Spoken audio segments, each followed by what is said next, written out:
വിനേഷ് സ്വാഗതം. ബ്രസീലിന്റെ മത്സരം കണ്ടൊരു ആവേശമുണ്ട്.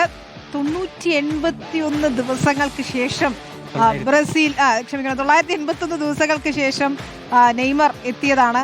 ഗോളൊന്നും അടിച്ചില്ലെങ്കിലും ആ ഒരു തിരിച്ചുവരവ് തന്നെ വലിയ സന്തോഷം നൽകുന്നതാണ്. ഒപ്പം വിനീഷ്യസ് ജൂനിയറിന്റെ ആ ഒരു മിന്നും പ്രകടനം. ഇത്തവണയും ആ പോരാളി വിനീഷ്യസ് ജൂനിയർ ആയിരുന്നു. അത്ഭുതങ്ങൾ കാണിക്കാൻ വിനീഷ്യസിന് ഇനിയും കഴിയും. ഏതായാലും ആ തുടക്കത്തിലെ നിരാശ മുഴുവൻ അങ്ങനെ മായ്ച്ചു കളയുന്ന രീതിയിലുള്ള പെർഫോമൻസ് കാനഡയുടെ ഭാഗത്ത് നിന്ന് ഉണ്ടാവുകയാണ്. ഇന്നലെ സ്കോട്ട്ലൻഡ് ഒരു യൂറോപ്യൻ ടീമാണ്, നിങ്ങളുടെ മുട്ടിടിക്കും എന്നൊക്കെ പറഞ്ഞ ആളുകളുണ്ടായിരുന്നു. പക്ഷേ മുട്ടിടിച്ചില്ല എന്ന് മാത്രമല്ല, എതിരാളികളുടെ മുട്ടിടിപ്പിച്ച് എണ്ണം പറഞ്ഞ 3 ഗോളുകൾ എതിർവരയിലേക്ക് അടിച്ച് കയറ്റുകയും ചെയ്തു. പ്രത്യേകിച്ച് മധ്യനിര പോരാ എന്നുള്ളതായിരുന്നല്ലോ ഈ ബ്രസീലിനെ കുറിച്ച് പറഞ്ഞത്. പക്ഷേ ഇന്നലത്തെ മത്സരത്തിലേക്ക് വരുമ്പോൾ മധ്യനിര നന്നായി തന്നെ കളിച്ചിട്ടുണ്ട്. പ്രത്യേകിച്ച് ഗിമറാസിന്റെ ആ ഒരു പ്രകടനം എന്ന് പറയുന്നത്. ഗിമറാസ് ഇന്നലത്തെ മത്സരത്തിൽ ശരിക്കും ഒരു അൺസങ് ഹീറോ എന്നുള്ള രീതിയിൽ തന്നെയാണ് ഗിമറാസിന്റെ ഒരു പ്രകടനം എന്ന് പറയുന്നത്. അതുപോലെ തന്നെ പക്വേറ്റ, കസമിറയും ബെറ്ററായി തന്നെ കളിച്ചു. അതുകൊണ്ട് തന്നെ ഇവർ രണ്ടുപേരും കളിച്ചതുകൊണ്ട് തന്നെ പക്വേറ്റയ്ക്കും ആ രീതിയിൽ തന്നെ അവരുടെ കൂടെ ചേരേണ്ടി വന്നു. ഇന്നലത്തെ ആ കണക്കുകൾ നോക്കാം. ആ മത്സരത്തിന്റെ ഇന്നലത്തെ സ്കോട്ട്ലാൻഡ് ബ്രസീൽ മത്സരത്തിന്റെ കണക്കുകളിലേക്ക് നോക്കുമ്പോൾ ഇതാണ്.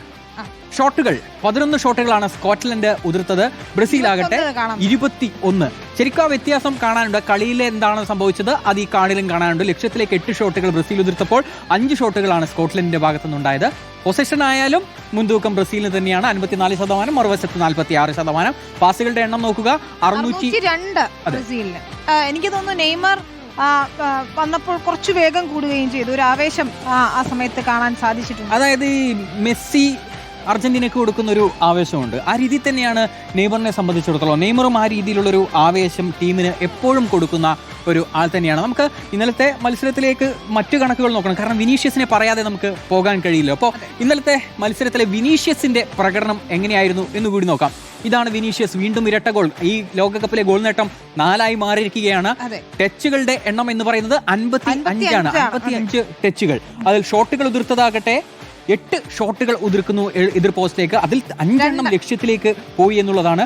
55 ടച്ചുകളിൽ 13 എതിർ ടീമിന്റെ ബോക്സിനുള്ളിൽ നിന്നാണ് എന്നുള്ളത് കൂടി കാണുക. ഒപ്പം തന്നെ 31 പാസുകൾ കൈമാറിയിട്ടുമുണ്ട്. അപ്പോൾ വിനീഷ്യസ് ഇന്നലത്തെ മത്സരത്തിലും പതിവ് പോലെ ക്ലബിന്റെ മാത്രം കളിക്കാരനല്ല, ക്ലബിന്റെ കുട്ടിയല്ല എന്ന് പറഞ്ഞുകൊണ്ട് ആദ്യത്തെ മത്സരം മുതൽ കൺസിസ്റ്റൻസി കീപ്പ് ചെയ്യുന്നു വിനീഷ്യസ് ജൂനിയർ എന്നതാണ്. നമുക്കിനി നെയ്മറിലേക്ക് പോയാൽ നെയ്മർ അവസാന കുറച്ച് മിനിറ്റുകൾ മാത്രമാണ് കളിച്ചത്. 20 മിനിറ്റ് മാത്രമാണ് നെയ്മർ കളിച്ചത് നമുക്ക് കാണാൻ സാധിക്കും. അതിൽ 24 ടച്ചുണ്ട്, 3 അസിസ്റ്റ്, അവസരം സൃഷ്ടിക്കാൻ 3 കഴിഞ്ഞു. അതായത് അവസരം സൃഷ്ടിക്കുക വെച്ചാൽ ഗോളിലേക്ക് തൊട്ടടുത്ത് എത്തുന്ന രീതിയിൽ, അത് വേണമെങ്കിൽ ഗോൾ ആക്കാമായിരുന്നു എന്നുള്ള രീതിയിലുള്ള അവസരം സൃഷ്ടിച്ചത് 3 തവണയാണ്.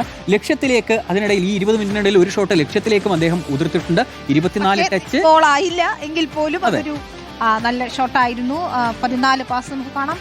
92% ആണ്. 14 പാസിൽ 13 കൃത്യമായി പോയിട്ടുണ്ട്. ഒരെണ്ണം മാത്രമാണ് പാളിയിട്ടുള്ളത് എന്നതാണ് ഇതിൽ നിന്ന് വ്യക്തമാകുന്നത്. അപ്പോൾ നെയ്മറിന്റെയും വിനീഷ്യസിന്റെയും പ്രകടനത്തിന്റെ മികവിൽ മാത്രമല്ല ആ ടീമിന്റെ ഒന്നാകെയുള്ള ഇന്നലെ പ്രതിരോധമൊക്കെ സോളിഡായിരുന്നു. ഇനി വേഗമേറിയ എതിരാളികൾ വരുമ്പോൾ കൂടി ഉറച്ചു നിന്ന് കഴിഞ്ഞാൽ ബ്രസീലിന് പ്രതീക്ഷകൾ വരികയാണ്. തന്നെയാണ് ഓരോ മത്സരത്തിലും മെച്ചപ്പെട്ടു വരികയാണ്.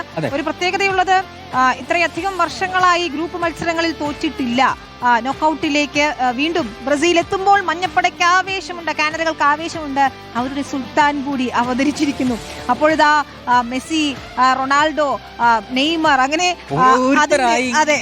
മുന്നോട്ട് വന്നുകൊണ്ടിരിക്കുകയാണ്. ഇതുവരെ പ്രമുഖരാരും നോക്കൌട്ടിലേക്ക് എത്താതിരുന്നിട്ടില്ല. നമ്മൾ പ്രതീക്ഷിച്ച ടീമുകളൊക്കെ എത്തിയിട്ടുണ്ട്. ആരാധകർക്കൊന്നും നിരാശപ്പെടേണ്ടി വന്നില്ല.